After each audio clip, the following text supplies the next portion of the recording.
ஏன் விஜய் சார் கிட்ட போயிட்டு உங்க பையனை ஏன் டைரக்டர் ஆகுறீங்கன்னு கேட்க வேண்டியது வேற எதனா ஐஏஎஸ் படிச்சு கலெக்டர் ஆக வேண்டியது தானே, ஐபிஎஸ் படிச்சு போலீஸ் ஆக வேண்டியது தானே. ஏன் அதெல்லாம் பண்ணாம உங்க பையனை டைரக்டர் ஆகுறீங்க சார்? நீங்க நடிகனா இருக்கிறனால உங்க பையனை டைரக்டர் ஆகுறீங்களான்னு கேள்வி கேட்டீங்களா? யாருன்னா கேள்வி கேட்டீங்களா? ஏன்னா விஜய் சாரோட அப்பா யாரு? அவரோட டைரக்டர். அவரோட பையன் விஜய் யாரு? நடிகர். அப்ப அவரோட பையன்ட்டு நீங்க ஒண்டி ஃபேமிலி நெப்போட்டிசம் மாதிரி அப்பா பையன் பேரன்னு சினிமாக்குள்ள வரலாம். ஆனா 70 வருஷமா கச்சிப்பட்டு கஷ்டப்பட்டு இந்த மக்களுக்காக பாடுபட்டவங்க ஜெயிலுக்கு போய் பாடுபட்ட அவங்க தன்னுடைய பையனோ பேரனோ வரணும்னு ஆசைப்படக்கூடாதா? இப்ப ரெஜெண்ட் கேள்வி கேக்குறீங்க, இதுதான் நியாயம்?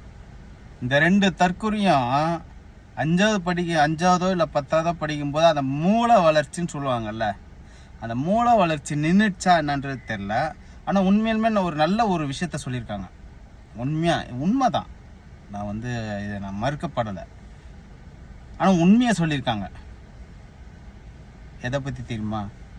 இப்போ விஜய் அப்பா டைரக்டர், விஜய் நடிகர், அவங்க பையன் ஒரு படத்தை டைரக்ட் பண்ணுறாரு. இதெல்லாம் எதை சம்மந்தப்பட்டது?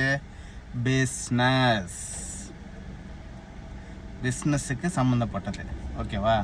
அப்போது உங்கள் முதலமைச்சர் அப்போ இந்த கருணாநிதி ஐயா அவர்களும் சரி, மு.க. ஸ்டாலினும் சரி, உதயநிதியும் சரி, இன்பநிதியும் சரி, அப்போ பிஸ்னஸ், அரசியல் ஒரு பிஸ்னஸ். அதுதானே இந்த ரெண்டு திருட்டு பயனுங்களாம் அது ஓப்பனாக சொல்ல மறுக்கிறானுங்க பாரு.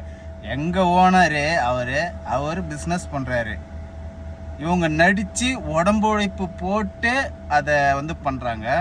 இவங்க மைக்கை பிடிச்சி பொய்யான ஒரு பிரச்சாரத்தை பண்ணி இவங்க பிஸ்னஸ் பண்ணுறாங்க. அவ்வளோதான விஷயம். இது ஓப்பனாக சொல்லிட்டு போயிடலாமே. அது எதுக்கு நீங்கள் சுற்றி வளைச்சி இப்படி தொட வேண்டிய காதை இப்படி தொட வைக்கிறாங்க பார்த்தீங்களா? அதுதான் இந்த ரெண்டு தற்கொலைங்களுக்கும் இருக்கிற வித்தியாசமே. புரிஞ்சுதா? எங்கள் முதலமைச்சர் பிஸ்னஸ் பண்ணுறாருப்பா, பொய்யான ஒரு பிரச்சாரத்தை பண்ணுவோம், பொய்யா நாங்கள் வாக்குறுதி கொடுப்போம், பொய்யா நாங்கள் இது பண்ணுவோம்.